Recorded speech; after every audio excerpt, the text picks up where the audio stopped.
아마 14일 새벽 2시에 열린 애플 이벤트를 보기 위해 밤잠을 설친 분들 많을 겁니다.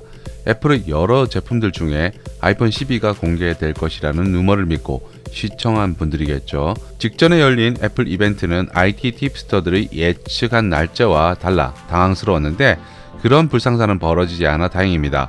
물론 애플 공식 채널을 통해 미리 알려왔으니까 날짜가 맞지 않아 뒤통수 당하는 일은 최소 없을 것이라는 믿음 때문이었겠죠.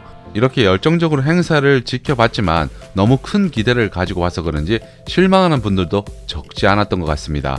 개인적으로 가장 실망스럽게 생각되었던 것은 그 어떤 모델에도 120Hz 화면 주사율을 지원하지 않는다는 점입니다. 물론 아이폰 12에 적용될 것이 거의 확실하다는 루머는 없었습니다. 적용될 수도 있지 않을까라는 그 정도의 표현이었지만 삼성 갤럭시 노트 시리즈가 얼마 전 출시한 상태이기 때문에 최소 이와 비슷한 스펙을 기대했었고 여기에 120Hz 화면 주사율도 포함될 것이라는 믿음을 가졌던 분들 많을 겁니다. 여기서 그치는 게 아니라 가격도 전작보다 저렴한 수준으로 나올 것이라는 예측도 있었지만 이 역시 빗나갔기 때문에 실망감의 크기는 상대적으로 컸던 것 같은데요. 접히지도 않는 스마트폰이 150만원대에 육박하기 때문에 개인적으로는 약간의 배신감마저 들었습니다. 이런 기분도 하루 정도 지나고 나니 조금은 누그러들었는데요. 그래서 150만원대의 가치가 있는지 다시 한번 특징을 살펴보는 기회를 가져봤습니다. 아마 애플에서는 이번 아이폰 12를 카메라에 특화된 제품으로 내놓기 위해 많은 공을 들였던 게 아닌가 싶은데요. 그 이유를 살펴보면 망원 렌즈의 경우 저조도 화질 개선 기술에 상당한 노력이 들어간 것 같습니다.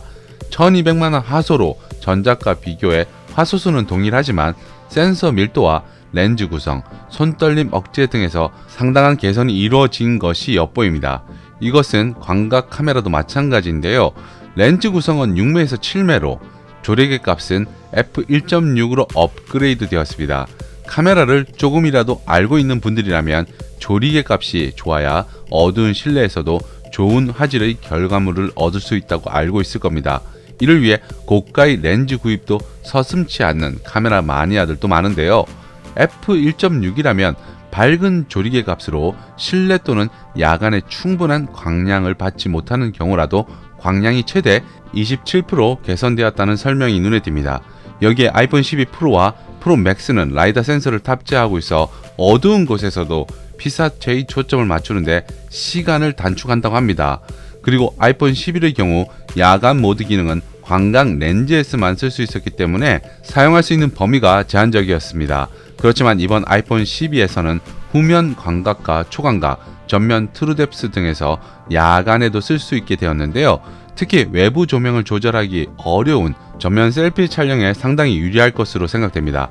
이와 함께 광량이 중간 정도인 장소에서 픽셀 조합을 통해 해상도와 디테일을 살린 디퓨전 기능도 모든 렌즈에서 동작하고 HDR도 스마트 HDR3로 업그레이드 되었습니다.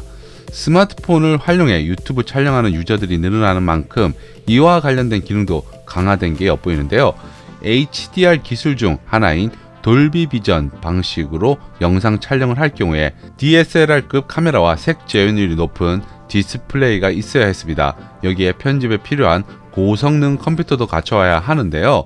하지만 아이폰 12 시리즈의 경우에는 돌비 비전 4K HDR 영상 촬영에서 편집, 재생까지 스마트폰 안에서 이루어질 수 있도록 만들어둔 게 인상적입니다.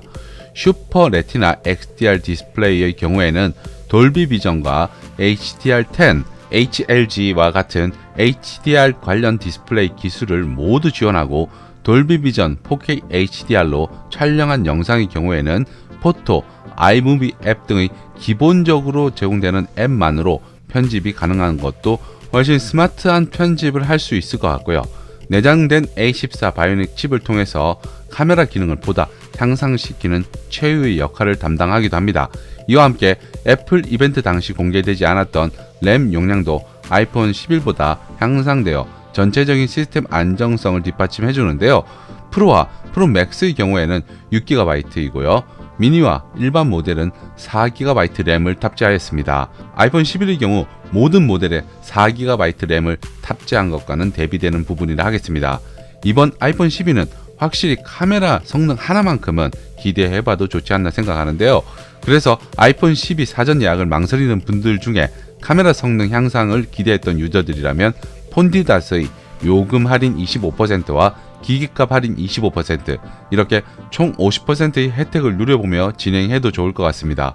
점점 고사양화되어가는 스마트폰 카메라 기능 앞에서 DSLR과 미러리스의 설 자리가 점점 좁아지는 것 같은데요. 개인적으로는 유튜브 채널 개설을 고려하는 유저들이라면 색다른 아이폰 12 카메라의 세계로 빠져봐도 좋을 것 같습니다.